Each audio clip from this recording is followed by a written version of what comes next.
What up, what up, what up, people? Welcome to the first live stream of the month. We're going to get started here in a few minutes. It definitely won't be 5 minutes. We're going to have some fun today. And one of my real partners is showing up. We're going to talk about music theory in a new and refreshing way. I think it's going to be a fun chat for you guys to check out. And so, looks like it is 7:30 on the nose. Hey, while we're waiting on my man Jentlman Sharpe to come through, I want y'all type this. It's been a while since we had an official live stream like this. So type in the chat where you are watching from. I want to know. And also if you want to let me know a little bit about, what is it about theory that's troubling you? That's giving you the blues. Do you think you have a good handle on theory? And what does that mean anyway? I talked to somebody today. I had a great conversation with somebody today about it. And it's rather interesting because a lot of times, not a lot, well, often people will say, well, I know my theory and whatnot. But then the conversation will go into, but I can't play. So we need to talk about that. So don't let me be in here by myself. Y'all let me know where you are watching from. Type in the chat where you're watching from. And let's get them likes up. Look, see, you guys are already liking stuff. I'm going to send a text real quick. There he is. Jentlman Sharpe, the homie. Look, it's been a minute since I did this, so I need to go on and set this screen up real quick. Boom. Here we go. Look, hey, look how I'm having a little Murphy's Law over here. What's up? Yeah, it's a Murphy's Law. I'm having a little Murphy's Law over here. Yeah. Oh, it happened. It happened. What's up, man? Might be a story for another time. Probably. But I made it. Hold on a second. Let me make sure. You guys let me know in the chat if the audio is cool. Now this is I gotta introduce my partner. I don't call many people friend, but this guy is one of my friends, one of my real partners. As far as keyboard players go, if I'm putting on something and he's not available, I don't want to do it. I would say this to his face in person.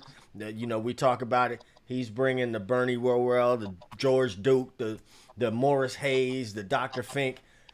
That's who he is to me. So Jentlman Sharpe, also of Checks in the Mail, right? Also of the group Waterseed. If you guys are hip to who is Waterseed. So Jay, you know what? Oh, so I call him Jentlman Sharpe. That's his official name, but you will hear me refer to my brother as Jay every now and again. Why don't you tell the people about yourself, man? Well, you did such an excellent job listing off some of my favorite influences. So the story goes, I spent my time wanting to get my name to be in a list of names like that. So, that's really a lot of time being a nerd. That's we gonna get into that too. Yeah, skipping parties. Quitting the basketball team. To spend more time with my instrument, more time with the music. Taking a little mascara pencil, trying to draw little hairs on my face so I can get into the club before I was old enough to get in, because I wanted to check cats out.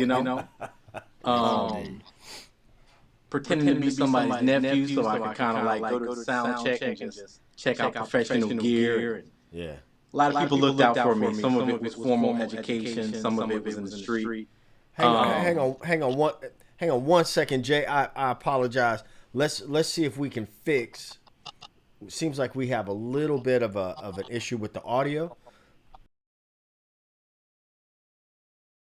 Let's put the echo cancellation on, and I'm hoping that somebody can let me know if that works out. Please continue, sir. I'll also try this. It might rein us in a little more. Okay, cool. I think you're good. I think you're good now. Yeah, okay. So, started out with just a novel fascination with music in general. Mm-hmm. And there were a few instruments in the house, but there was a small synthesizer. It was a little Casio. Mm-hmm. And me being the baby, that's the one I could really handle. I couldn't really hold the guitar or couldn't get any air into the saxophone. But that little Casio, that mini Casio, was perfect for the baby. Mm-hmm. So, watching TV with that little synthesizer, playing along to show tunes and Soul Train and whatnot. And this is the Seventh Ward in New Orleans in the 80s. So at any point, the Black Mask and Indians might come down the street, and I'm hearing drums and horns and chanting, tambourines. And I'm like, I don't know what's going on, but I know I want in. I want to be a part of it. So between that and absorbing influences through the church and through classical music, because like Leonard Bernstein would come on TV and he's got his piano facing the orchestra. He's like directing and playing the piano. So I'm like, yeah, I want to do that. See Duke Ellington, yeah, I want to do that.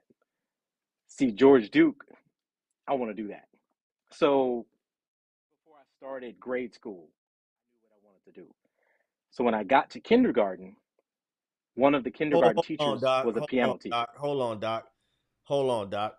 This is all before kindergarten. All before kindergarten, yeah. Wow. Keep going. One of the kindergarten teachers also taught piano, Okay. which was a serious boon. So I get to kindergarten registration because I don't want to start school. I want to stay home and play the keyboard and like I already know what I want to do. So I get to school and there's a piano there. I say, okay, maybe. Yeah. The One of the teachers gives lessons, and the luckiest possible thing happens. This teacher is a straight hippie.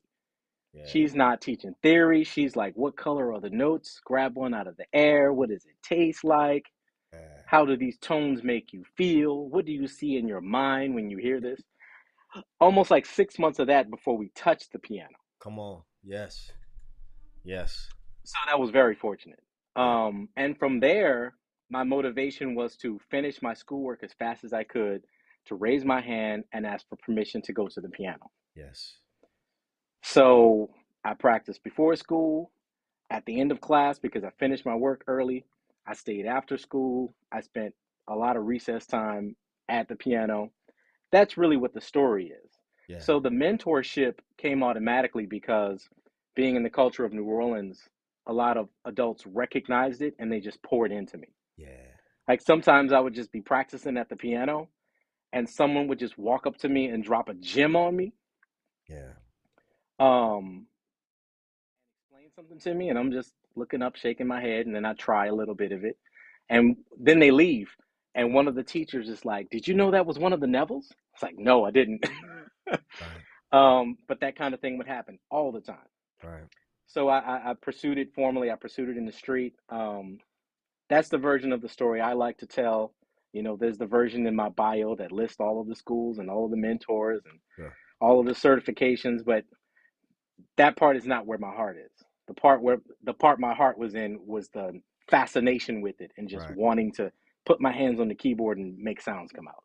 So now, you and I both grew up in the city of New Orleans. So there are some things that we have, like other people who grew up in musical cities and musical environments, where you catch what you're talking about right now is just kind of Yep. catching Yep. long before you went to get any formal education, right? Yep.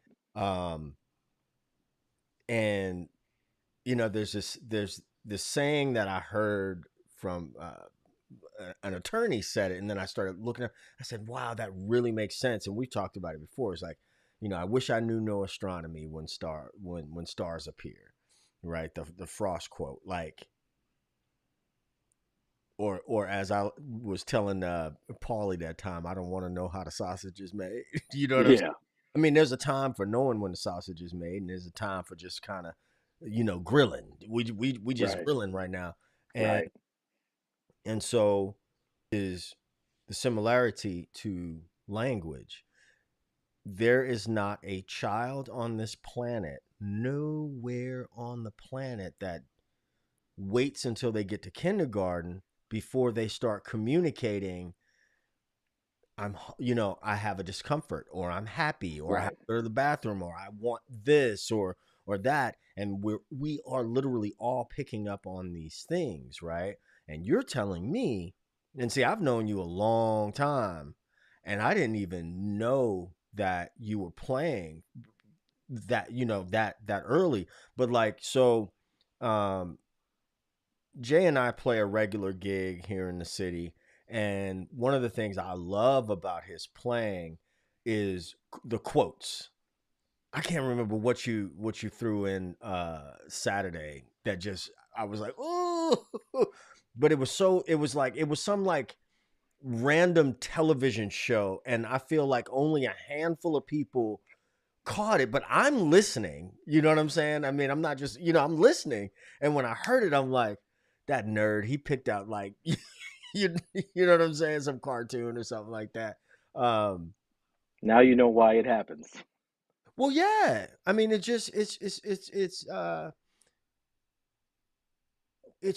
the things you pick up. It's the communication, right? And so you and I were talking on maybe Saturday or Sunday about this, this need, people, I gotta be careful how I just had a situation just recently, and I was absolutely gobsmacked is the word I'm gonna use. When I'm like, damn, we just spent like 10 minutes talking about three major chords, Yeah. 10 whole minutes, man. You know what I'm saying? I'm like, just play some shit. I don't know, talk about it. Just play something. Yeah. So how much theory do you think of, like, of course you went through all this formal training way later in life, but by the time you got there you could already play.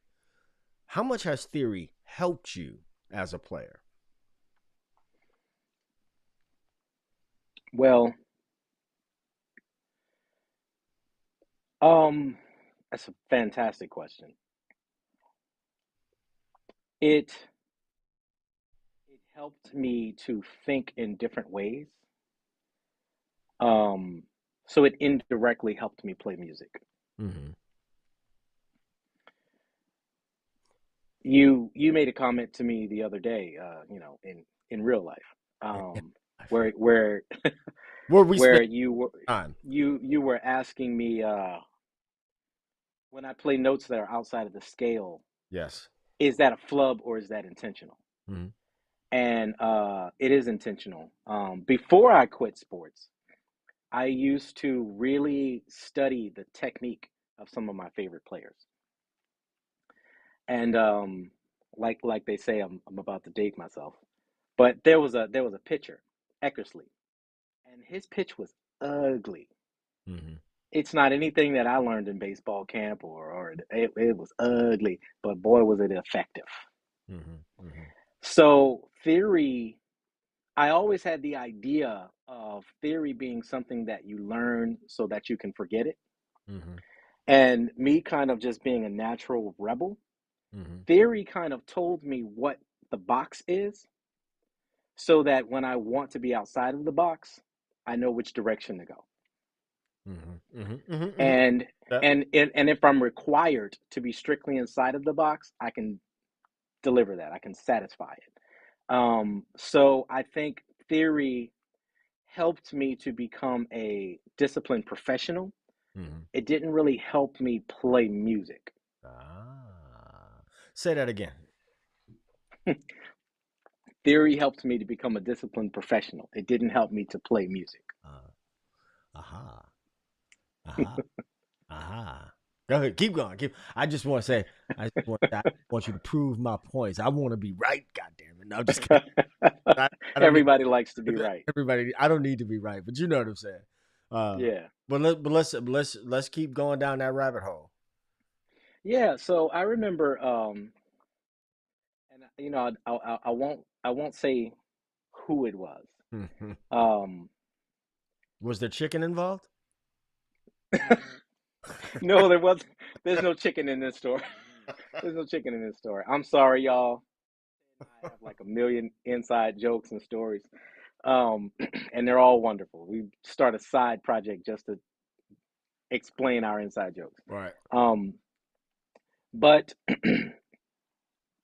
I was being challenged on including both the major third and minor third in a particular chord, Mm-hmm. and it was a theoretical challenge. Like, hey, you can't do that. So because I studied, I was trying to produce a sound that I heard, Mm-hmm. Mm-hmm. and I was always chasing this sound. And theory kind of helped me narrow down how that sound was created. Long story short, it's Sesame Street, right? And of course, Herbie Hancock's on there with his Fairlight, a keyboard hooked up to a computer. I'm like, I want to do that. Mm-hmm. And there's the famous segment, 1, 2, 3, 4, 5, 6, 7, 8, Yeah. 9, 10, 11, 12, which happened to be the Pointer Sisters. Mm-hmm. So I'm hearing these chords, I'm hearing these things happen, and it's like, what is making that so funky? Mm-hmm. Mm-hmm. Like, what is it? Then Sanford and Son comes in, and I'm hearing these certain tones, and it's like, I can't make my keyboard do that. What combination of sounds is making that happen? Um, Flash forward to the future, I am learning these different exercises, like Hanon exercises, and going through Bach and whatnot. Mm-hmm. And I kind of happen upon these methods of stacking triads, which seem like they would conflict Mm-hmm. because they produce a dissonance. Mm-hmm. And I've learned this whole theory in my formal training about how certain intervals and chords were thought to be dissonant and therefore unholy and can't be uh, performed in the church and whatnot. And eventually, this dissonance finds a home in like funk and soul, Mm-hmm. Mm-hmm. Mm-hmm. which may covertly be why there was such pushback against it. Mm-hmm. Because I mean, we could probably do an episode on uh, racism and music theory, Oh, for sure. Yeah, yeah, yeah. because Absolutely. that's a whole thing. That's a whole thing. Yeah, So yeah. this idea of you can't put a major third and a minor third in the same chord is almost like this very Eurocentric approach to music theory. But Mm-hmm. when you do that, that's one of the funkiest things. Like, if you don't do that, you're not gonna get Brick House. Uh you're not gonna get the breakdown section of Kiss. You're not gonna get a whole lot of funk. A Now, whole now, lot of funk is not gonna happen. now, what? Let me interrupt you real quick. For those just joining, Jay is a keyboard player, so for him to incorporate a major third and a minor third at the same time in different It's voicing possible. is Yeah, possible. Where yeah, for us as bass players, like if I'm playing boom, boom, boom, boom, uh, sliding in from that minor third into the major third and using that major, we're playing it in a more arpeggiated or melodic sense. But I still want to, I still want to go, I still want to make this distinction about you were already playing and getting into the theory was just like your curiosity. So when I was a kid, I was telling somebody this just yesterday, or actually earlier today. I was that kid that would have a toy, right? Like especially getting an electronic toy, and I'm like, I need to know why that works, yeah. and so I'm taking a screwdriver to it so I can open it up and put it back together and stuff like that. But when it came to music, I'm like, I want to make that sound. So I go and just like you, I'm like, I see that bass player doing that thing. I just want to go Yeah. do that. And then when it was like, okay, now I want to be more intentional about it. I want to know why that sounds like it sounds. I look at it like if you come to me and you ask me to build you a table, right? You might get a half-ass table with the knowledge that I have about a table, or you might get a decent table. You know what I mean? But it's gonna take you a little while. It's gonna take a while to get that table. If you go to a carpenter, you gonna get you a nice table in record Yeah. time because that carpenter is gonna know exactly what what tools to pull out, what materials to use, and things like Yeah. that. And so when I talk about music theory, I'm not saying at all that music theory isn't important. That's not what I'm saying at all. What I am saying is that I think there are too many people, and my audience here on YouTube is largely, is uh, Gen Xers and above, so we're kind of all in, and it's like kind of robbing them, robbing themselves is not really the right phrase I'm looking for, but like not giving them themselves the room to just say, I just want to think as a child and play as a child, and then reverse engineer. You know what I'm saying? And I've always looked at it like here's a song, right? Brown Eyed Girl. We play Brown Eyed Girl all the time, and that song is a great example of like here's the major scale in action. The Yeah. bass line itself is the major scale. You know what I'm saying? Here's how it's laid out. It's the 1 chord, the 4 chord, and we can start picking it apart and getting the theory out of that. But learning theory without some context, to me, can be a huge time waster that leaves people feeling feeling really stuck. And Yeah. while I am here depriving themselves, thank you, Fleece, depriving themselves of just the pleasure of playing. And that is what since I created this YouTube channel a long time ago, has always been my goal is to make people feel like they are learning the way we learned in the beginning. You know what I mean? Hey man, come on over here and check this song out. And here's the fingering. And oh, by the way, this is what we're playing. So you're catching that other stuff, at the same time, as opposed to, the gentleman I talked to today. Was a great conversation today. And the first thing he said was, well, I know my theory and I know my modes and I know this, and I've been taking lessons for 5 years, but I can't play on the worship team at church. And I was like, whoa, whoa, whoa, whoa, whoa, whoa, whoa. That is uh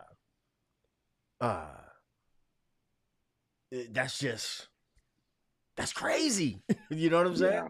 Yeah. Anyway, I'm I'd like to say something about that. I'd like you to say. Um, if the audience can hear right notes and wrong notes, you damn sure ought to be able to hear them. Mm-hmm. Mm-hmm. So, I mean, I could play a little bass in church if I had to. Mm-hmm. Where did he go? Y'all, I done lost my man. My man done there he is. I thought Now, do not disturb is supposed to mean do not disturb. I thought the people came and got you. I thought the little green men had I came. guess, yeah, well, I wouldn't go without you, Ted. Um, It depends on what they gonna do. We'll talk about that on another time. yeah, just going back to before I had any training, I was just searching for things that felt good and sounded right to me. And sometimes what I would later learn is consonants sounded right. And other times what sounded right to me is what I later learned is dissonance. Mm-hmm. I didn't think of one as good or one as bad. Mm-hmm. I It made me feel a certain way. And if it felt congruent to the song, it seemed right to me. And that continued to serve me later. Whereas, in my observation, people who have sort of started with theory and started with rules and were told do's and don'ts are very similar to those situations where you're in a bit of gridlock traffic and there's a first response vehicle behind you Yeah. and people cannot figure out what to do Yeah. because you're not supposed to drive on the sidewalk. I Yeah. can't go through a red light. Yeah. That's against the law. Bro, Well, we keep going. this is the very scenario where you have permission to drive on the grass if you need to. You have permission to safely go through the red light if that's what's required to get the fire truck or the ambulance through. So that the rules can be so limiting that people go so long before they realize when another rule creates an exception. They're stuck in the rules that they've regularly followed. So when an exception comes along, they'll think it's theoretically wrong because they're not in the habit of doing it that way. Yeah. Dude, remember So we if you're remember we were on a certain gig and we were uh, playing, okay, listen, y'all. I have a very expressive face. Okay. And we were playing I Will Survive, like, remember that?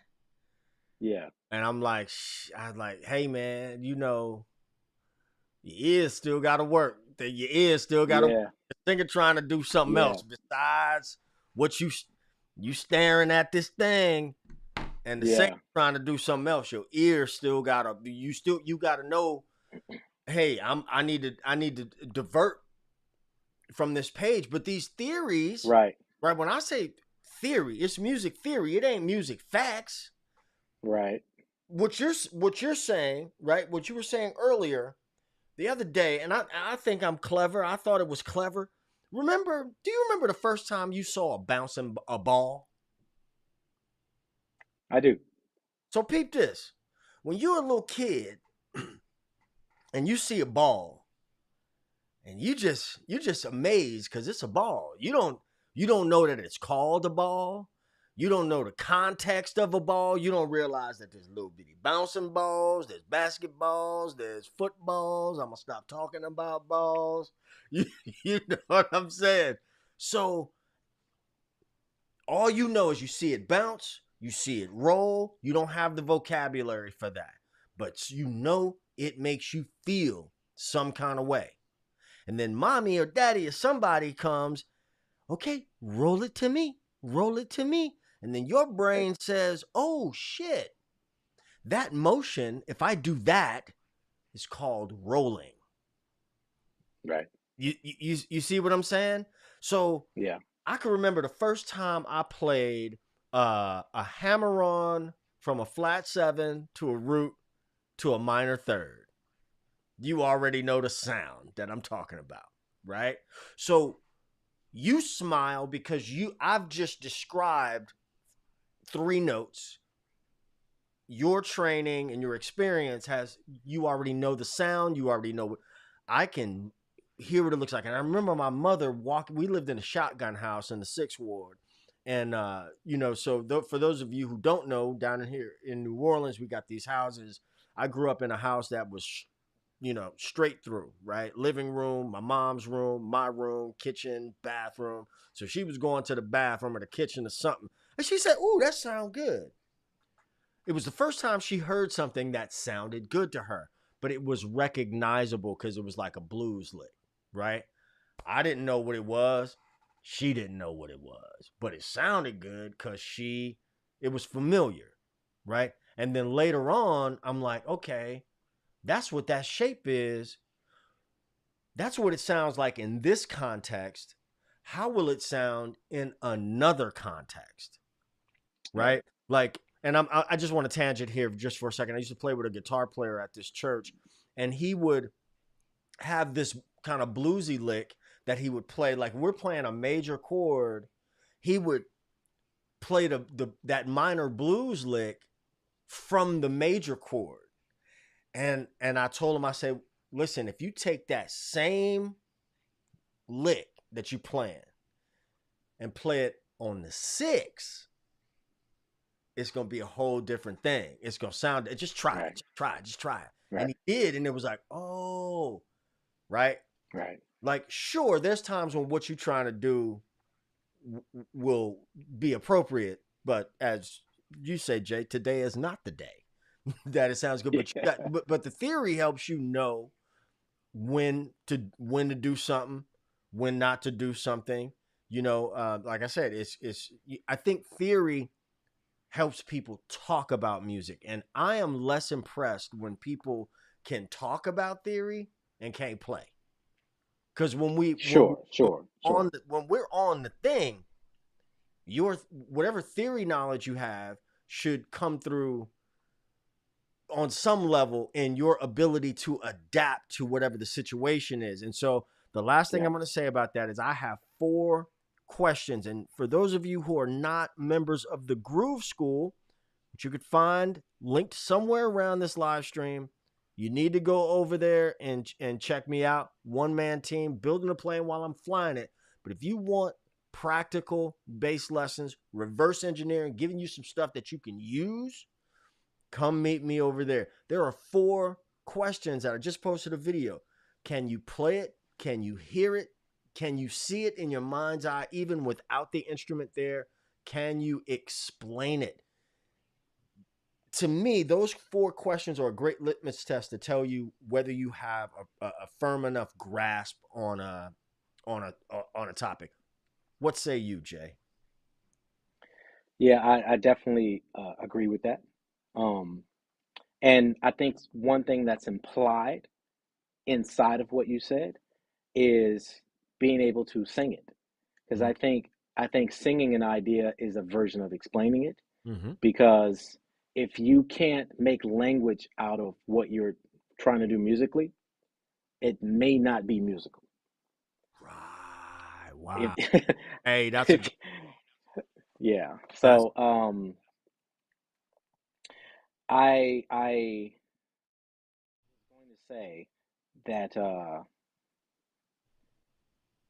one thing that I think theory is really good for as an individual cutting their teeth on an instrument is when you find a thing you like or you're searching to understand what a thing is. Theory can help you play that thing you like in any key. And it can help you contextualize the idea. You made a very good point about having your colleague move to the 6, or like, you know, in a Eurocentric sense, it would be the relative minor, or it depends on, like, if you're talking jazz or church, it's going to be the 6. You know, in classical, it's going to be the relative minor. Yeah, right. Whatever, you know. Right. It gets you to the right scale degree so that those passages you want to play are contextualized. And if you understand that, you know, those moments where the singer turns around during the count off and says, "Let's do it a half step up." Come on. Yeah. You can actually do it. Yeah. Yeah. Theory can help you command your instrument and not like, oh, well, I can crush this song in C, but I can't play it very well in C sharp. If you have a theoretical understanding of what works over the tune, and you know, of course, on a fretted instrument, up to a point, you can potentially keep your patterns and just slide up a fret. You trying to say we easier?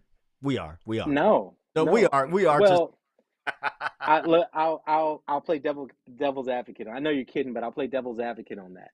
If you happen to be a person who is thinking of the song in a layered way, like I know a lot of bass players that can call out all the changes to me. And if we take it up a half step, the part of their brain that knows the changes to the song is trying to play it and cancel out the Mm-hmm. changes that are passing through their head. Mm-hmm. So while they could, in theory, just slide up a fret and play the tune, I don't know what layers and levels they're thinking on. So a key change could discombobulate them if they don't have time to prepare. Mm-hmm. Um, but no matter what the instrument is, if you have a fundamental understanding of what's the tonal center of the song and what makes certain things work, what makes certain things feel a certain way. Like when if a rapper comes into the studio and says, "I want the beat to sound sad," you have to interpret what does sounding sad mean. Maybe they want minor chords, maybe they want sparse chords, maybe they want a lot of measures to pass in between the chord changing. We're going to figure out before we leave today what sounding sad means to them. And with experience, uh, you have a palette, like a palette of human expression, what makes people feel a certain way. Right. And theory can kind of help you contextualize that in any song. Someone wants to add a key change, add a bridge, or add some arrangement. And say, well, what do we want to get out of this deviation from the normal song? We Right. want to add some excitement. So theory could take some of the guesswork out and you say, well, if we do this, that, and the other, it's kind of like a trick of the trade to add some excitement so we can modulate. So yeah, we kind of talked about this, and I want to tell two stories here. So when I was playing at I was gonna say Acts Full Gospel, but at True Fellowship in Oakland, um, Mm. I can remember the intercessory prayer and the worship pastor. And this is right around the time when I started going back to school, right? And I had been playing for a long time, but my theory just wasn't really happening like that, you know. My craftsmanship wasn't really happening. And we would get to a part where we would go to the six and he would kind of point, because you know the musicians in the amen corner are always, you know, observing people, right? And there's such craftsmanship and a little bit of snake oil salesman, you know, going on in that environment. But whenever we went to that six, the same group of people would fall out and cry, right? I'm gonna do a soft plug from my album Brother Theodore St. Anne, and a song that I have called The Space Between. It's a Fantastic song. Thank you. It is a very traditional kind of it's akin to Wonderful World by Louis Armstrong. It's a song about unrequited love. After the bridge, so it's in F major, right? The verse starts on that F major and it's got this kind of whimsy thing happening, right? But it's a song about unrequited love and longing. So when we come out of the bridge, I intentionally go to D minor, and it's about wanting this relationship that you can't have, but settling for the space between. And so out of the bridge, I go to D minor on the lyric, if I could. And that D minor is just so freaking sad and and I pat myself on the back because I'm like, I wanted it to feel that way. I wanted whoever was listening to feel that longing. And the person I wrote it for, I wanted when I said, and even though we are long since not together, but I wanted that emotion to come out, you know, like, damn, I want to cry here and I don't really know why. You know what I'm saying? Um, Yeah, I yeah. was I was in the studio just recently, and the artist was trying to explain to the keyboard player a certain thing, right? But they didn't have the vocabulary to explain to the person what they wanted. And so what I Sure. like a musician, you know, if I if I didn't have the vocabulary to say I want this kind of a funk guitar thing, right? However I express what I'm looking for, I'm going to want that guitar player to have enough theory, and I'm going to come back to that theory. I'm using the term theory loosely. Yeah. I'm going to want them to be able to have enough know-how, whatever that know-how is, whether it's theoretical in a music textbook sort of thing, or if it's a vocabulary. I want you to know, am I looking for a Prince thing, a Niles thing, a Tony Maiden thing? You understand what I'm saying? A Corey Wong thing? I want you to have enough in your bag to understand what I want. If I, as a professional bass player, I know that there's some things I need to show up for and have a P bass with flats, as opposed to a 5-string active bass that's got steel core strings on it. Anyway, I tangented there, but I hope somebody caught what I was saying. Put it in the chat if you did, or if you think I'm caca. So I'd like to add on to that, with respect to theory versus fact. I did attend a conservatory, and because I started out with such an open-minded interest and no exposure to theory as a child, and my first teacher, as I said earlier, being kind of like this hippie that just wanted to expand my sensory perceptions as an entry point into music. Mm-hmm. I continued in that trend to just be interested in visual art and dance. And so I would go to the other classes and just watch what they were doing. Mm-hmm. And my mind, without trying, would draw connections between what they were doing and what I was learning in music. Mm-hmm.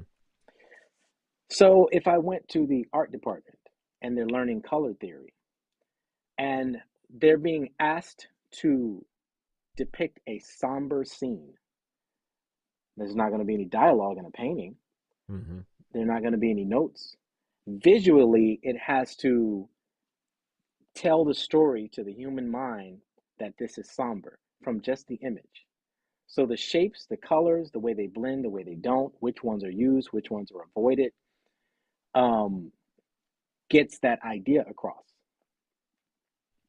So I very much think of music theory the same way. What's going to bring up the human emotion in the storytelling that we're doing? Mm-hmm. It's not like, it's easy to say we're going to go from the 1 to the 4. But I think of theory as kind of more like, if I'm writing the theme for DuckTales, a Disney cartoon, and after the bridge, I want to add some extra excitement. I don't want to just repeat the chorus again. Mm-hmm. So, the danger right behind you, there's a stranger out to find you. What you do is grab onto some DuckTales. Just a subtle modulation created excitement. I'm laughing because I done heard this dude put DuckTales in some funky shit before. But Yeah, what you're talking about, so I've always said, look, theory helps you communicate musical ideas more succinctly, right? yeah, That's what I believe, and I believe that how much theory should a person know depends on their goals and their aspirations, right? You and I are working musicians. We've been professional musicians for a very long time, and so when someone hires a musician to do something, I don't want you farting around. I want you to be able to go from zero to the thing that I want yeah, quickly. And yeah, truth be told, there's some, and this was what I was talking about earlier. Some guys and girls who are able to do that couldn't tell you a subdominant a 5 of 5 to save their life. You know what I'm saying? Yeah. Um, Yeah. but it it's like what you're saying. I want to create something. Another song that comes to mind all the time is "Sign Your Name" by Terrence Trent D'Arby. Excellent. So, and I have like nerded out with people about this particular song, and I'm like, yeah, the song is so groovy, and it's in this doom doom doom doom doom. It's all minor and shit. You know what I'm saying? It's all somber. Another song about unrequited love, right? And it's got you in this one place, and then the bridge comes, and then it's just like this. It's like, oh shit, the Yeah. skies of the heavens have opened up. Yeah. The sky, you Yeah. know, if you've ever been outside, I'm excited just talking about it. Yeah. You know, the It's a good cloud one. and the clouds part open up, and you see the sun, and the lyric is birds never look into the sun, and then Yeah. so that's the stardust. That's the stars, right? That's the sausage. I'll say stars because sausage is a horrible, horrible analogy for this particular song. But that is the stars in the sky. The astronomy of that, the science behind that is, oh, it's in I think it's in F minor. Is it F minor or G minor? Off Anyway, off offhand, I'm thinking it might be F sharp. I okay. I haven't played it in a while. So the I think it's an F, but I'm gonna say F because my Okay. brain is there. But let's say it's an F minor. F minor. Now you and I know is the relative minor of A flat major. Well, when it goes to the bridge, it goes to D flat major, which is the 4 chord of the relative major. So all of that shit's related. Yeah. And it all of a sudden has this lift. So, can inspiration strike and you just come up with that? Sure. But craftsmanship is where that theory comes into play, and you're like, no, I want this. That's what like film composers do, right? Like, Yeah. I need for this to feel a certain way. So we're going right there. Dr. Sheila Donnell has a question. Explain it further. Which bass for which song or genre? I think what she's asking is what bass I would use for what song. You know, that's such a broad question. It would really depend. It would really depend. If I were going for something more old school sounding or vintage, and I can't even say that now because so many new songs are you know. Can I say something? I mean, please. So as you know, I work a lot as an MD. I'm Yep. often in a hiring position. Um, if you bring multiple bases to the rehearsal or the gig, I'm gonna scratch my head a little bit. I'm gonna wonder because I'm going to be hopeful that you have one base that you could probably get through all of the material Mm. on. Yes, one song might really sound amazing with a double bass violin. Another might sound great on a P bass, you know. Another might sound great on a concolin. And those might be amazing choices to make. But in a hiring position, I just need it to be a quality instrument that you can play well enough to get through all of the material Right. and and be able to manipulate your technology to change the tone a little bit, whether it's pedals or a change to the head. Be able to sort of find the sweet spot to approximate, Mm-hmm. because almost everyone else in the room is going to have to approximate in some way. Because when the saxophone player is like, I want to play soprano on this one, I want to play tenor on that one, the trumpet player is like, I want to play my flugelhorn on this one. I want to play my cornet on that one. In a hiring position, very often I do not have time for all of that. Mm-hmm. So I kind of want everyone to be able to approximate what they are trying to convey with their different instruments that might be perfect for it. But if you can approximate it from a an instrument that can sort of reach in all of the directions that you're looking for, with just a little tone change or an approach change in your intonation, you'll have the gig. Orange juice says which sausage for which songs and Dewey or Buddha.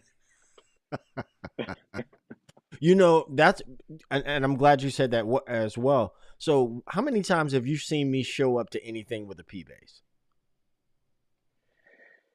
You ain't Is that never a trick question? Is that a trick you question? never seen me show up to nothing with no P bass. I played Yeah.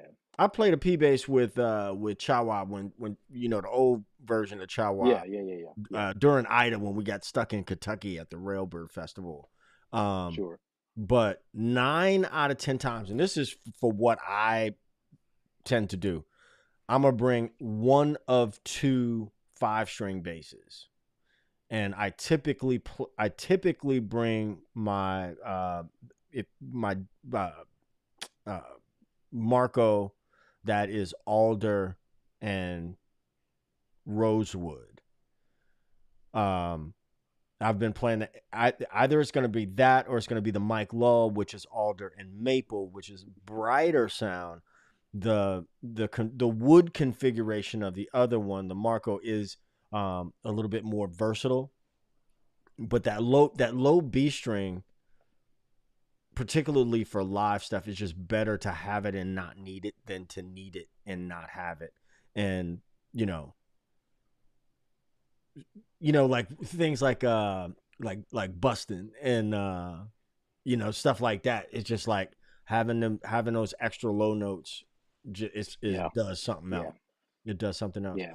So so This, so just to put a little end cap on the point I was trying to make. yeah. A lot of times when we're playing gigs, we might play Wonderful World and immediately play Fantastic Voyage. Yep. So That's whatever bass is in your hands got to be has the to one. sound good on both of those songs. And the P bass is might sound great on Wonderful World. On Fantastic Voyage, it's not. And when we're particularly talking about live situations, when I have to Right. get a darker sound or more thuddy sound, the guy that was in the audience, what was it, Saturday or Sunday, when we were just starting out, was asking me about how I was getting such Right. a round tone. Man, I will go from fingerstyle to thumping to palm muting to Yeah. finger picking like a guitar player. Get And hired. it all depends on the thing, but I am with you on that. Like, I'm not going to bring multiple. I want to bring as few things on a live gig. I want to bring as little as possible, because I know that gig is going to end and I'm going to have to load up a car with a whole bunch of stuff. You notice I've been getting out that club a lot faster lately. Yeah. And even though we're talking about live, um, I feel like I should also say I've been in those recording sessions where they're like the producers from Nashville, they want the end result to feel like you listen to a set. They want the album to feel like it was consistent personnel, and Mm, they want the end result, the mix, to have a certain feel throughout. mm-hmm, And even if you change instruments throughout the project, you usually kind of want to float in a certain sweet spot that's going to be appropriate for the material. mm-hmm. So I think the question that was asked is a very valid one. You hit the nail on the head. That is kind of a broad question. Um, if maybe subsequent to today, we want to talk about like some genre specific stuff and maybe pull up some song examples. Uh, you could provide your insight as a bass player, and I could provide what my ears tell me as a keyboard player, or sometimes as the MD who's trying to make it all work together. And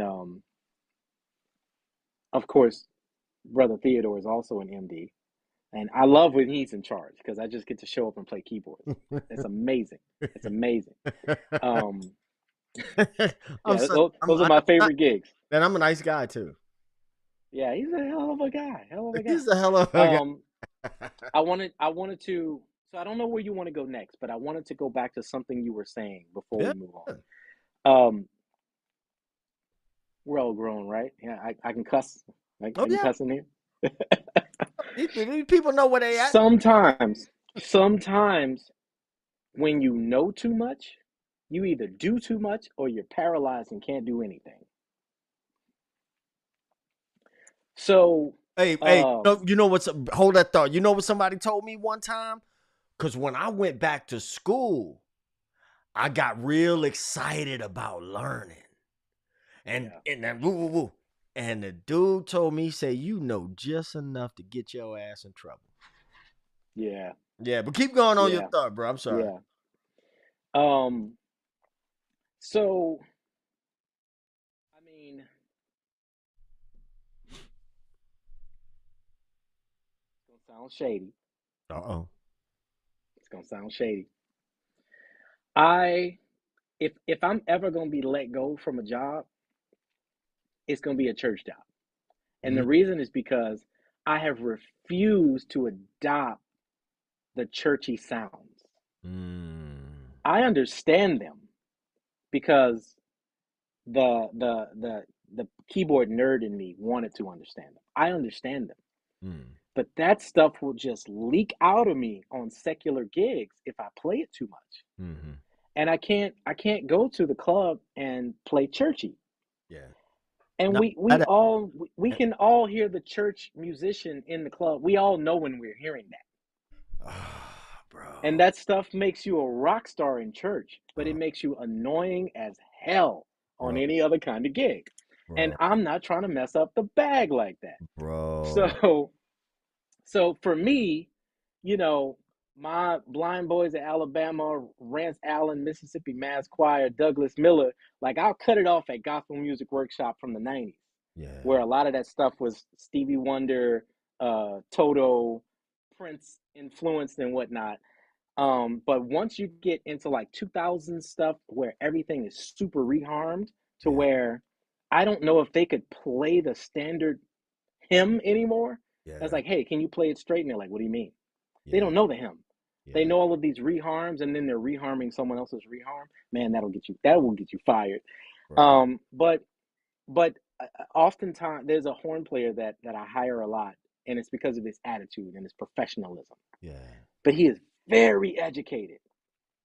And I always go over to him in rehearsal and sometimes on stage, and I say, I keep telling you, I need you to play like an asshole. Like all of this clean tone and all of this theoretical stuff, I need you to just pass air through that horn like an asshole. Is this somebody who did a gig with us just recently? I have to think about. No, it wasn't recent. It wasn't recent. Okay. But his professionalism and his attitude gets him hired and rehired. Because he was because when I get the dudes off the street that are gonna play like assholes, I have to deal with some of their violent tendencies and some of their vices. Oh, they and really the fact are? that they might no call, no show. Yeah, they really are assholes. Yeah. But if they show up, they're gonna play like assholes in the way that I need. Right. So I try to get the educated, credentialed musician to play like a musician that doesn't know as much as they know. Right. And it's very difficult to convince them to do it. Right. You know what you yeah. Somebody posted earlier today on Threads about, you know what, I have to read it. I have to read it. I put it on my stories. I have to What is it with some musicians where after a certain point in their musical development, they act like playing a natural chord is beneath them?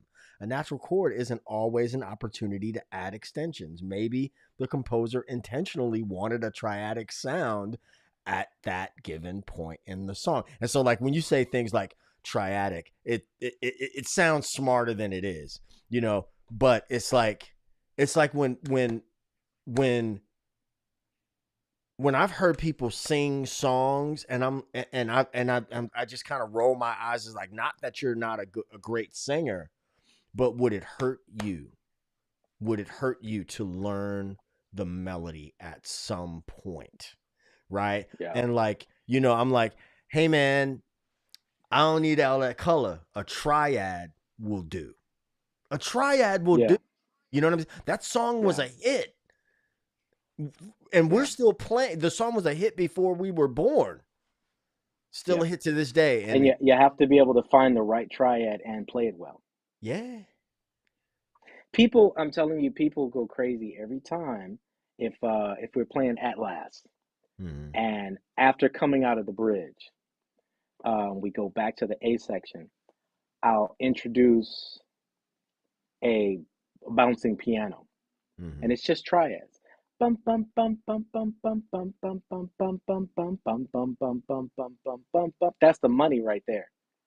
But That's what keeps me working. but you see now what you're talking about is also not is more than theory. It's maturity. It's taste. It's craftsmanship. You understand what I'm saying? It's like the old saying, just because you can doesn't mean that you should. And Right. knowing when to do something and when not to do something. I was playing something. Ari Title is a guitar player that I really admire and like as a cat. And He's dope. Yeah, he's dope. yeah, and I mean, and he studied, and he knows all. He's a studied, educated, literate musician, but he got all the grease too. Yep. Grew up in Detroit, wound up in New Orleans. He gets it all Yep. honest, right? So he's got both. He's got both sides of the thing, and Yep. I can't remember the context, but I played something and he was like, "Hey, don't play X, Y, and Z because it clashes with blah blah blah blah blah." And I thought it was so insightful for him to hear that and recognize that and to be able to communicate it. And so um I want to reiterate that I think theory is a good thing. I think theory Yeah. is a good thing. I think learning theory without some context, it could be a waste of time and really, as Flea said earlier, deprives people of the opportunity to play. You know what I'm Yeah. saying? Like you gotta have a little bit of both, and at what time you get something all depends. I'm a very depends kind of a person. That didn't sound right. I'm not a depends kind of person. I'm not that old yet. You know what I'm saying. Yeah. How much you need all depends. How much theory do I use in a playing situation? I don't know. I don't know really, because when I'm playing, just like we're talking right now, right? We're improvising. We're having a conversation. Every word that we've said today, we have said before, maybe in different Sure. contexts, maybe in the same context. So if I play something and sometimes I'm going to come up with this like spark of inspiration and be like, "Ooh, I've maybe got to go home and remember what that was so I can get inside of that a little bit more." And other times it's just like I'm just speaking a language and I'm saying words in a certain context that I've spoken before. I want to answer Dr. Sheila Donald has another base question. Is the Fender American superior to the P bass. It depends on if you're talking about a Fender American Jazz bass or P bass. Which is it more versatile?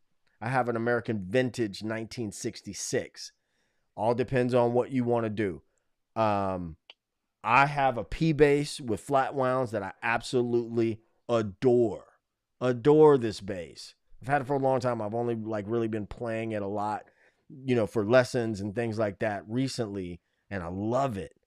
But it's not the bass that I gig on. So like Jay was talking about earlier, when I'm gigging, 9.999% of the time, I'm bringing a 5-string, because in my working life, I'm going to encounter several different things in a given evening or day. You know what I mean? I hope that made sense. But Dr. Sheila, feel free to shoot me an email also. We can talk more about that. Anyway, I tangented there a bit. I apologize. This is what I do. I'm a depends guy. I'll say this, and this is coming from the perspective of a keyboard player, and maybe in some instances a guitarist if they have a certain approach. I think having enough theory to contextualize what's happening is good. For example, sometimes I'll play slash chords, and I need the root is not going to change. I'm going to go somewhere else. You said tangent, and it made me think of this. I'm going to go somewhere else momentarily and come back. So, if it's a C triad, and I momentarily play a D triad, but I want you to stay on the C. It's like a Elton John, Tim Rice kind of thing. They didn't invent it. I can pull out several gospel songs from decades before they ever did it that probably is where they got it from. But they made it very, very big and grandiose because of the orchestrations that would support it. So knowing enough theory to know whether or not you should stay where you are or go to what you hear is useful as well. So there's also contextual theory.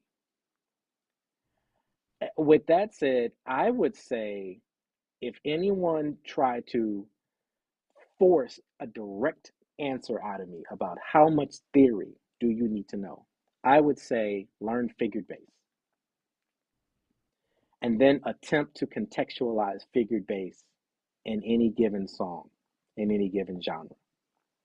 In this genre, maybe the chords stay the same. Pull out my $300 world history music book that I got in college, talking about figured bass. Well, it might be the what do they call it? The Tennessee system that they claim Elvis's musicians came up with. Yeah. Yeah, Nashville. Yeah, Nashville. In Tennessee. Which, yeah, I mean, did he invent it? I don't know. It's a good system. Did he invent it? Yeah, did he invent it? I don't know. Did they write Hound Dog? I don't know. But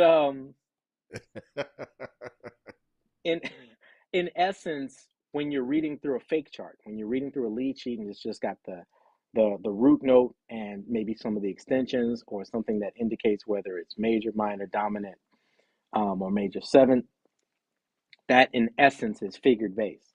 But figured bass is more specifically understanding the relationship between the root and the scale degrees. If you were to play only the white keys on the keyboard and you go C, E, G, and you just move up one key, all white keys, you'll hear a basic introduction of what is meant by figured bass. You don't have to nerd out and say, well, the second one is Dorian and the third one is Lydian and the fourth one is Mixolydian. You don't need all of that. Listen, sit at the keyboard. listen. There's two things. I hate to cut you off, Jay. I hate to cut you off, but there's somebody in here named Pickenstone that has some really interesting ideas that I want to touch on in a second. Kim Aber asks what's a slash chord. So here's an example of a slash chord. So let's say you have a C, E, and a G. That's a C major triad. It's a C major chord, right?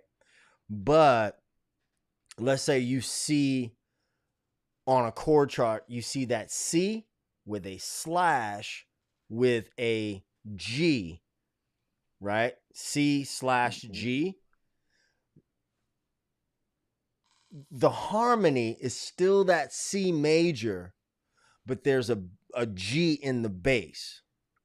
So, and how that sort of manifests itself, and Jay, you could please chime in on this. In a band situation, this brings me into this whole idea of how Prince approached bass, right? Sure. The bass is a frequency. You see what I'm saying? We're talking about the bottom.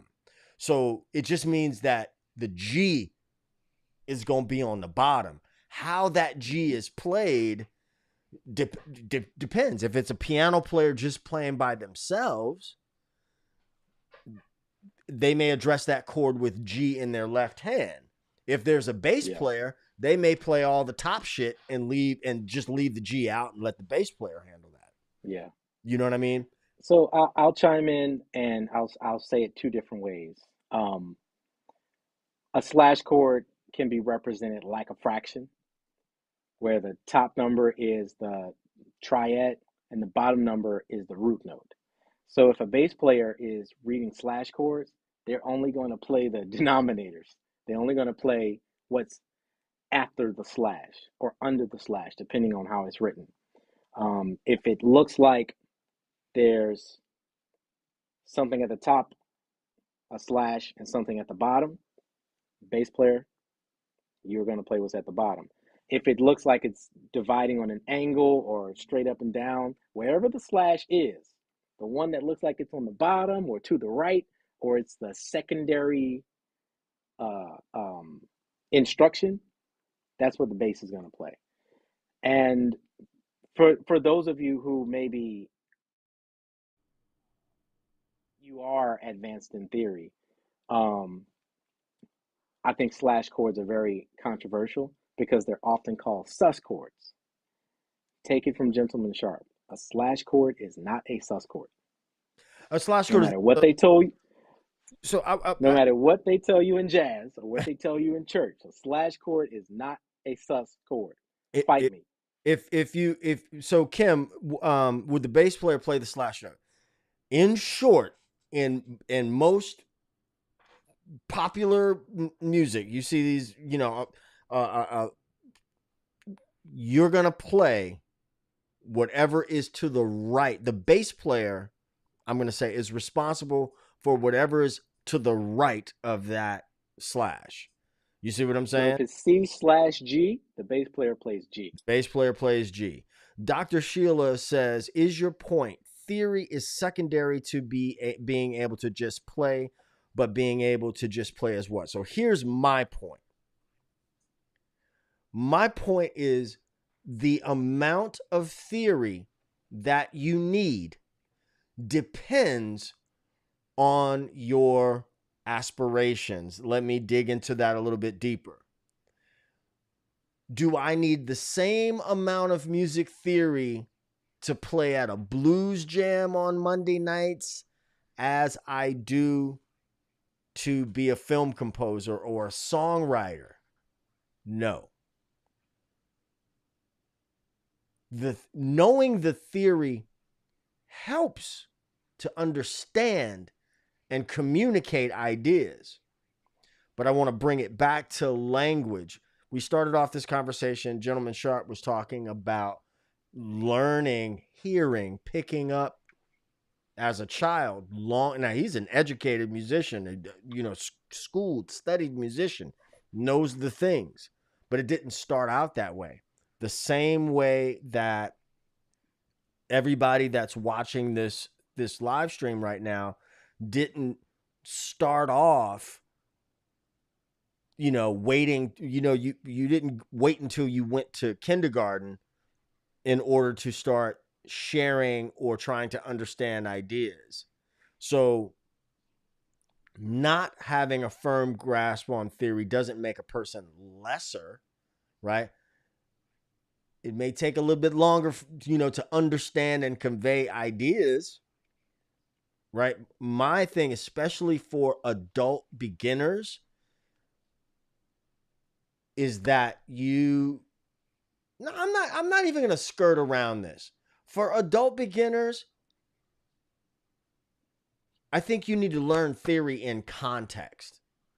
In context of a song, of if I give you all this theoretical knowledge, it's almost the equivalent of somebody walking up to you in a conversation and saying A B C D E F G H I J K L M N P, adjective, noun, and all this stuff. They're not saying anything to you, but they know all the things.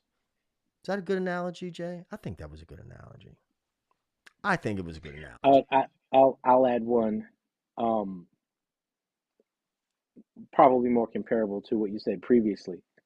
If you're going to play flag football with your friends at the park on Saturday, you need to be able to run and jump and That's it. cooperate with your friends. Yep. But if you want to go to the NFL, you need to be able to read the playbook. You Yeah. need to be able to follow the commands. If they say this is going to be play action or end and around, what does that mean? You need to know what those X's and O's mean. You need to know which X is you and which direction to go. That's a Because you're in the beautiful. NFL, you need to understand it. That's a But if beautiful. you're going to play flag football on Saturdays, you don't need to know that stuff. That's a beautiful, beautiful analogy. But I want to add to that. But all of the guys in the NFL can play flag football. They can. They You, can. you see, and they probably Yep. started off. Every person in the NFL at some point, I know nothing about sports, and it's about to show. They played whatever the little, what is it, Pop Warner, or they started off running. You know what I'm Yeah. saying? Running and Yeah. figuring out. I have a little cousin. He's actually my godson, who I'm so proud of. Good looking kid, quarterback. You know what I'm saying? First year of college. Preston Centino. Remember the name. But he's doing all these fantastic things with sports. And I see the rest of his life being, I would be so surprised if he weren't, his life coaching and playing. I would be, if he didn't make the NFL, it would surprise me. You know what I'm saying? But he's been doing that his entire life. His dad, my cousin, is a big sports guy. You know, uh, you know, he's been doing it. So all the stuff he knows now, there was a time when all he knew was like, "Hey, Pop, throw me the ball, toss me the ball." In D9, I can't, for some reason can't read. In D9 says, "Well done," the flag analogy. I'm going to steal the flag football analogy, and I'm going to repurpose it for myself, and I'm going to pretend like I came up with it. No, I'm not. You can have it. You can have it. That was a great analogy. Well, so what I want to tag onto that is, approach theory to enrich your understanding of the instrument that you've chosen and how it can cooperate within a genre or within an ensemble with other players. Use it to enrich yourself because you want to keep chasing butterflies. You want to keep being excited about the instrument that one day you didn't know how to play and you're like, I want to play that. You want to keep that feeling. You want to use theory to energize that feeling and stay in that wonderment. You don't want it to become a matter of your sense of worthiness and a litmus of whether or not you deserve to be in certain arenas and share the stage with certain players. Um, because you can study bossa nova in the classroom and then you can play with some Brazilian musicians who can't explain what they're doing. They're going to out bossa you every time. Right, right. Um, but they can't teach it to you. It's just in them. So you want to stay in that wonderment. But if if you love, I actually do love bossa nova. If you love it so much, theory might help you get into the room with real bossa nova players, and they can teach you the culture of it, what it really is, something you would never get from a book. The book might get you into the room with them, so they recognize you have an interest in it. And you Right. have to be willing to let go of what you learned from the book when the folks from Brazil are like, okay, that's cool, but do it like this. You want to Right. be able to let go of what you learned and make a departure from it to understand the language, because like we've said several times, it is a language. Yeah. Just don't let it make you feel unworthy. Don't let it intimidate you. Right. Right.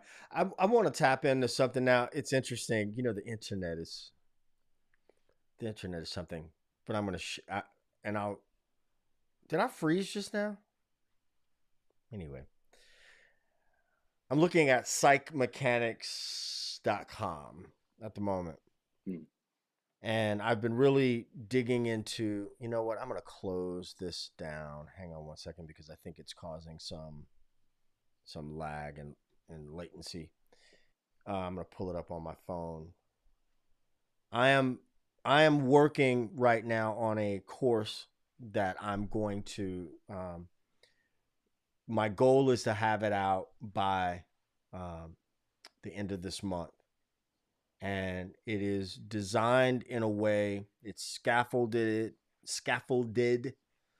in a way that will allow you to learn asynchronously, but not just get a bunch of information.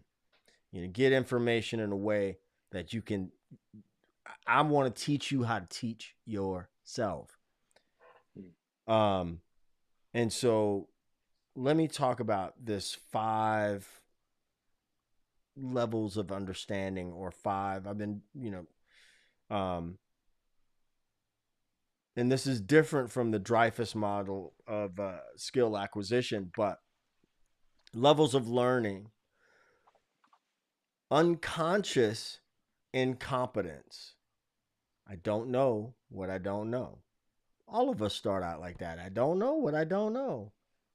Then there's conscious incompetence. I know that I don't know and I want to get better. Cool. And then there's conscious competence. I know how to do it, but I have to concentrate on it. Then there's unconscious competence. I can do it with ease habitually. That's where a lot of us live, right? Dr. Sheila says those are great analogies. Conscious, unconscious competence. Let me say that again. That was a tongue twister. Conscious, unconscious competence. I can explain how I do it with ease to others. I think these are the things that are missing in this world of, I'm going to call it asynchronous learning, where we are going down the rabbit hole on YouTube. We like, I don't know, I saw this video, but I haven't retained this information. I used to teach at a big box store, and I know we got to land the plane here for a second. I'm going to say this, and I don't mean to be ugly or anything. I absolutely hate the song Seven Nation Army. I mean, passionately. And I shared a wall with another guy playing bass. And what I noticed every time a student came through was, while that student was setting up, he was slapping and popping. He was doing all the things. Considerably younger than me, so there's a maturity thing there. When I was teaching private lessons, I didn't touch my instrument, right? I didn't touch my instrument until I needed to touch my instrument, because that person is not coming there to see how good I am. You know what I mean? I don't want to intimidate them with what I can do. Shit, I've been playing for 30 some odd years. You know, most of my life I've been playing the electric bass guitar. And a lot of people go to these lessons and they're like, or go to YouTube or whatever, and they say, that's cool. How can I do that? How can I do that? You see what I'm saying? And I brought up Seven Nation Army because I can remember one kid would come at the same time. And this was an interesting kid because he wound up coming. I wound up subbing a couple of times. The kid had a nanny, but he called an au pair. And this was out, you know, in the Bay Area, you know, Techville. You know, he was a cool kid, man, but you know, he was a real serious kid. He's like, that's my au pair. Anyway, every week is Seven Nation Army, Seven Nation Army, Seven Nation Army, Seven Nation Army. And I'm like, that kid don't know how to play Seven Nation Army yet? I think that's your fault. I think that's your fault.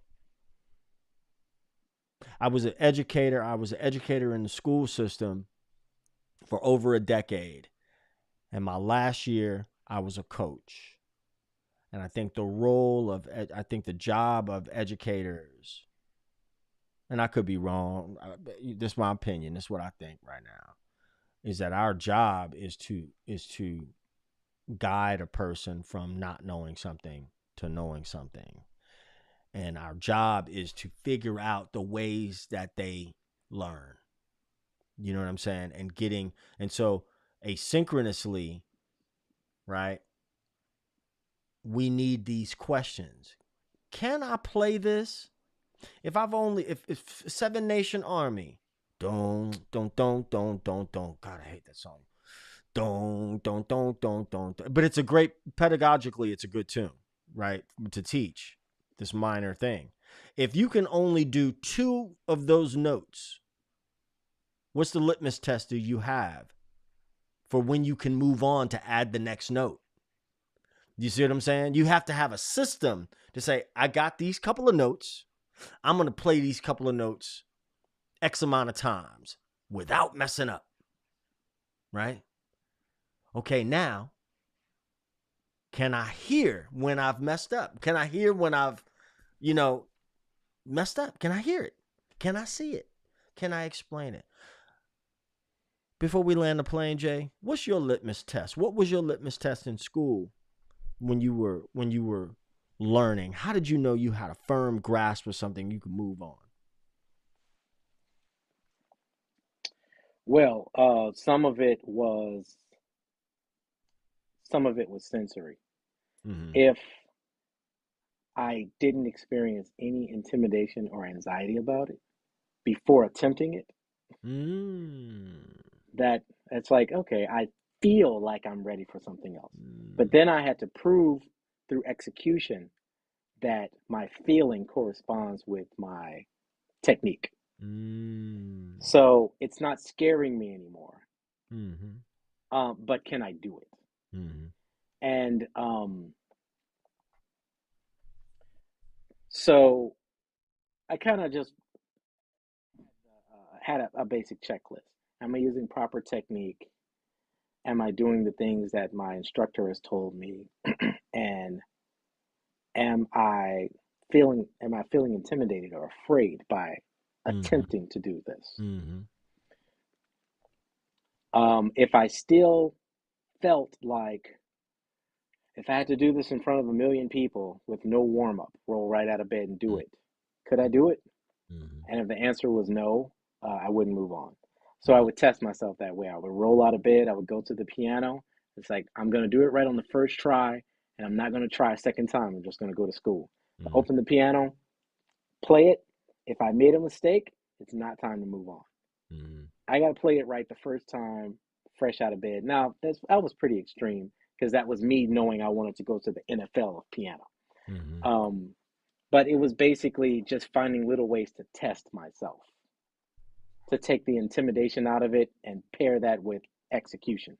You know what I was you know what we were talking about learning theory in the song, using the song. That's what I talk about is, using the song as we play Do I Do almost Yeah. every 3 times a week. Me and Jay play Do I Do at least once, right? At least once in a day. Yep. Now, I just you know what? There, depending on the time of the day we play that, I'll be tired. You know what I'm saying? Yeah. And I play it better on one bass than I play on another because of the setup, right? But a lot of times, it's like, dang, we've been playing for like 3 hours, and I'm tired now. You know what I'm saying? Or after Caribbean Queen, and I've been like, I'm hurting. Yeah. But I know even if for some reason I got tripped up on that, I'm gonna jump right back into it. You know what I'm saying? It's not gonna. I'm not. Like there's the mistake because I'm human, and I'm just like, oops, I tripped. Yeah. It's like walking down the street. Oops, I tripped. You know what I mean? And I got back up. As opposed to I have no idea what this is, and I can see like bump ba ba ba ba ba ba ba. Well, now if I spend time learning that line and I can physically play that, right? Cool. But then I say, okay, well, there'll be 5 positions of a pentatonic scale laid across a bass, and each part of this line is right there, So I would like use a line like that as opposed to like some random etude. I'd be like, hey, here's where we see these pentatonic shapes. Master Blaster. Right. Right. Sir Duke, all that. Right. So now, like if I come if an adult comes to me for a lesson, I understand already. I got a video coming out. I'm gonna just give y'all a preview of it. If you walked into a doctor's office and the doctor just, before they asked you any questions whatsoever, just prescribed a medication for you, that would raise an eyebrow, wouldn't it? You know what I'm saying? So I got a list of questions that I'm going to ask, but I know that if I tell an adult who has bought an instrument, right? Or they've acquired an instrument, they want to play the damn instrument. They want to play that instrument. Yep. They don't want to look at it. They don't want to think about it. Somehow they want to play it. Either they want to play with their friends, the flag football, right? They want to, hey man, you know what? I'm gonna use Dr. Sheila as an example. Dr. Sheila might be busy. You know what I'm saying? She got a stressful thing. Yeah. I just want to decompress at the end of the day. I want to decompress. Take my bass out. Take my bass out and play something. But if I say, okay, do, re, mi, fa, sol, la, ti, do, have this scale down. I'll see you next week. How long you think Dr. Sheila gonna do that? But if I say, Dr. Sheila, what's the song? What's the music that you love? What's the music that you love? Oh, yep. You like Carole King? Do that to me one more. That's Debbie Boone. Sorry, that's Debbie Boone, ain't it? Somebody type in the comments. That's Debbie Boone. Y'all be surprised. Hey, I gotta tell them that story. One time, somebody dared us to do "Sweet Home Alabama." So, you remember that? I do. I'm gonna tell this story. So I'm big wheels keep on turning. These white guys came off the street. They looked over the stage. I said, "Y'all wasn't expecting that shit, was you?" Yeah, one of the guys on stage was, I refused to play that song. I was like, "Hey, bro, look, I don't know what to tell you. Am I paying you? Dim dim diggo, dim dim diggo. Shit. Ding ding ding, you better play it. Anyway, let's see. Yeah, music is music, man. You don't think white supremacists are bumping R. Kelly? You out of your mind if you think. Oh yeah. You think they playing Creedence Clearwater in the bedroom? No. Wait, hold on a second. Music for everybody. Dr. Sheila says, Ted, do you teach live virtual one-on-one? I do. If you go to my website, tedtalksbase.com, .net works as well, tedtalksbase.com, and go to the store tab, you will find a link for a free consultation. And we can set that up. You schedule it, and then we'll take it from there. Captain and Tennille, thank you, Indina. Are you sure? Oh, yeah. Are you sure? Don't make me go Google. Do that to me. Captain and Tennille are so deceptively funky. It's like, why is this funky? Bro, listen, you know who is my blue eye soul dude? You already know. Barry Gibb. Mm. Hey man, Barry Gibb. You know that record with Barbara Streisand? And we I got have to check it out. I'm not specifically thinking of it. our love. We're climbing the mountain near our fire. You got to check it You out. know, Go ahead. people like to make fun of me for being a Michael McDonald fan, but I mean, you know, Michael McDonald funky. Man, He's Mike funky. McDonald is funky. You got to check out the Guilty record, and on the song Guilty, there's this vocal arrangement with the background. It's ooh. We talking about theory, right? We talking about craft work, right? The guy who produced the Vanessa Carlton song. You can nobody name another Vanessa Carlton song. Dig 1,000 miles, right? What they said, the whitest song in America? Whatever. Everybody eating, right? And he was talking about that intro and the notes that he was getting her to hit and all that. Yeah. Like, you know, the kids say, "Ooh, you ate." Nah, they ate, and everybody's still eating. Vanessa Carlton don't never have to have another. But it's like in the studio, we go into these these pickups to each of the chords, right? Yes, definitely Captain and Tennille. ND9 for the win. Tell him what he's won, Johnny. No, just this. And I say, hey man, you know, you gotta hit that. You gotta hit that chord with you gotta hit that pickup with me, right? You know what I'm saying?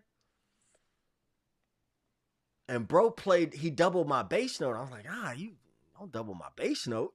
You know what I'm saying? You gotta play the chord. But I don't know what the hell I was doing in that situation, but it's all good. So, as for what you were saying a moment ago, I fully agree. You give a student a scale, and they play that scale.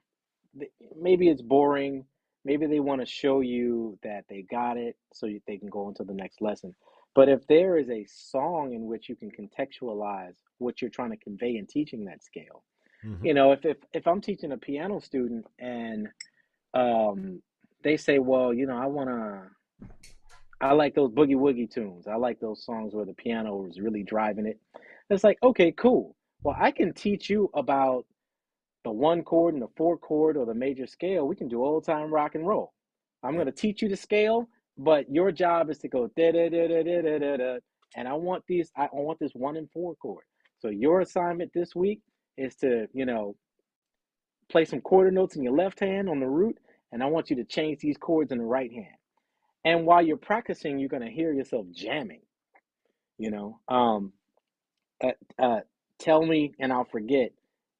Show me and I may remember. Involve me and I'll understand. Yes.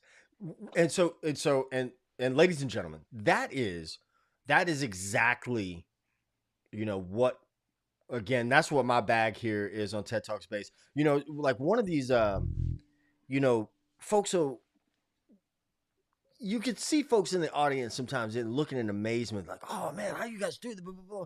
It's like, you see how I'm having this conversation with you?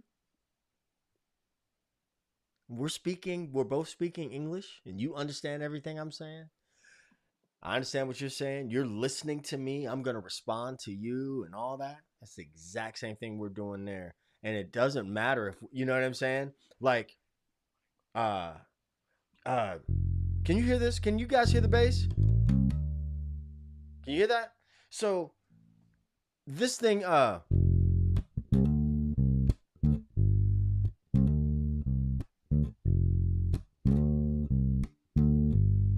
now that's a very we were what did they ask for? I got my money. I Yeah, it can't. was either Hole in the Wall or Got My Whiskey or one of those Yeah. barroom songs. Yeah. And so I didn't know it. And I was like, is there a groove? And you said, oh, it's just like whatever.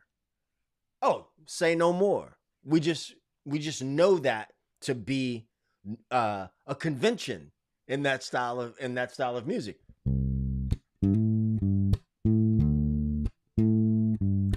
Just my imagination, right? That same movement.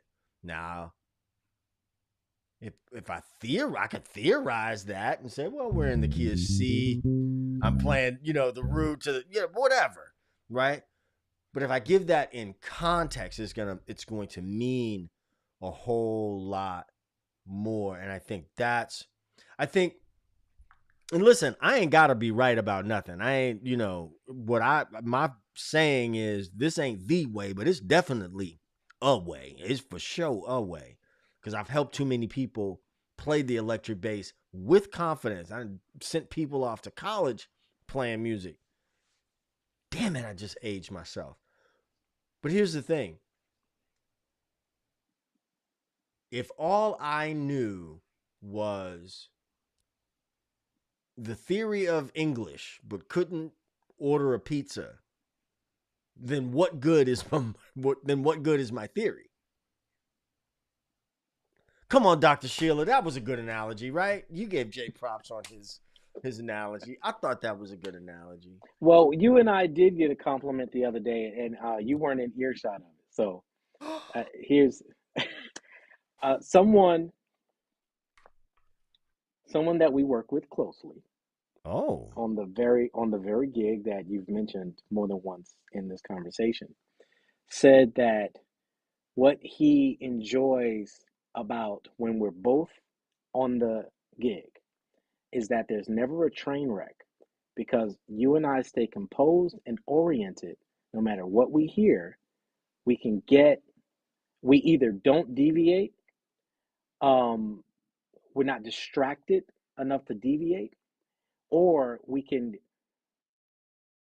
recalibrate very quickly and allow everyone else to get reoriented so that to the audience, maybe there was a momentary flub and maybe they noticed nothing.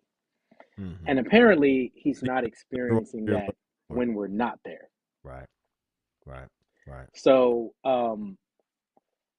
being able to understand what the song is attempting to convey and make it feel right, make it feel good, prove superior to the theory, because here we are in an ensemble and some people are playing the wrong thing. They're playing something that's not working, but you and I are able to pocket something that feels good so the people continue to dance. They don't stop and look up at us like, get it together, guys. They continue to dance because it continued to feel good to them.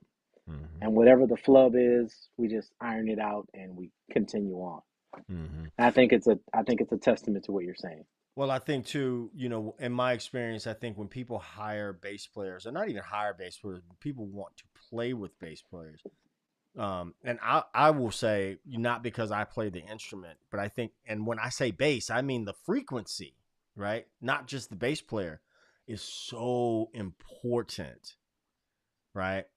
I am going to say whoever's playing bass is the most important because we are the link between rhythm and harmony. We don't have the ability to, guitar players could screw up all the time. You know what I'm saying? And put a little fairy dust on it, you know what I'm saying? And like lick their way out of it.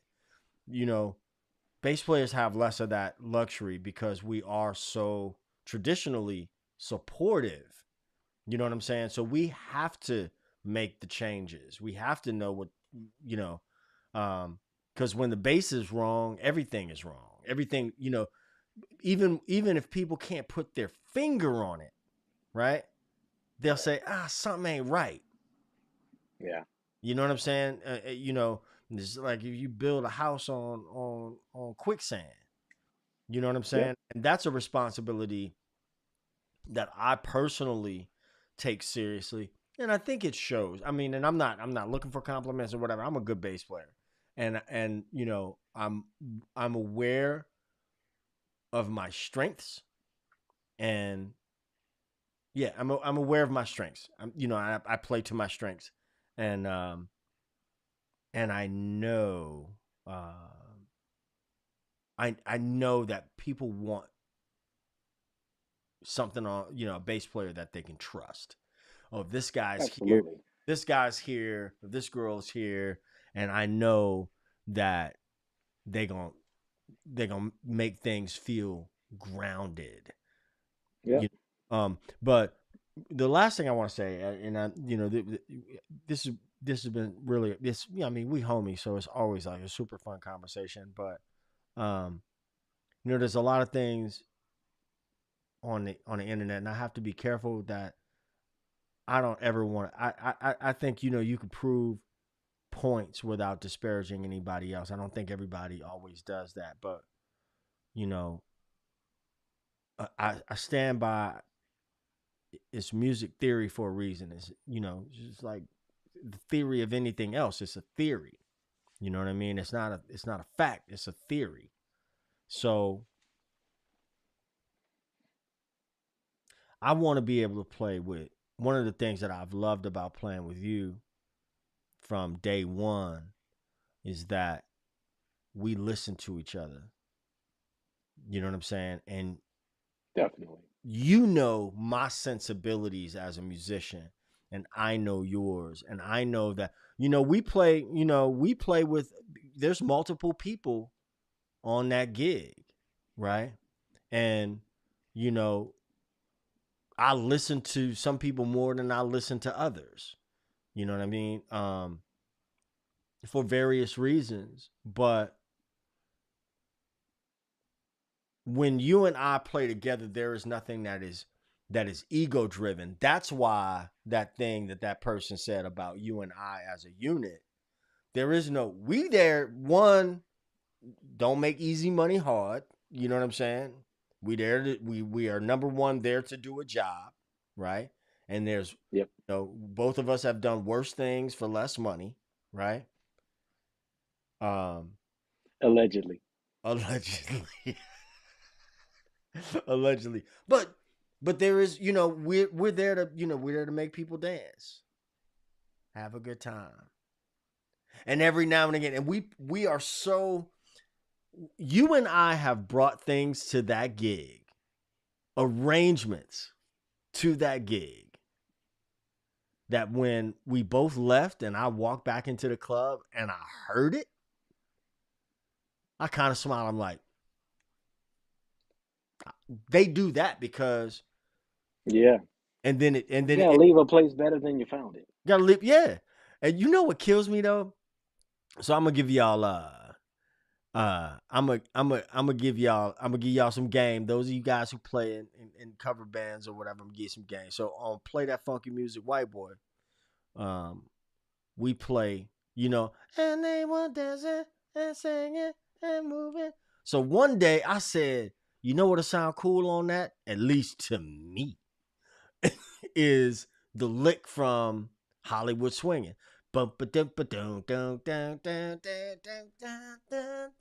know the line. Anyway, so my So that man, was so that was your idea. That wasn't my idea.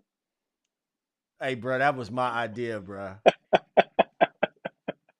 That was my idea, bro. We gonna fight if you try to. I'm gonna see your ass on Friday.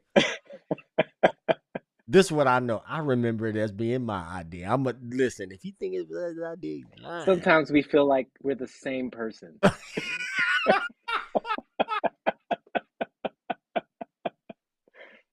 Yeah, it's a great quote and a great spot for that quote. Ooh, you so goddamn diplomatic. I still think it was my idea.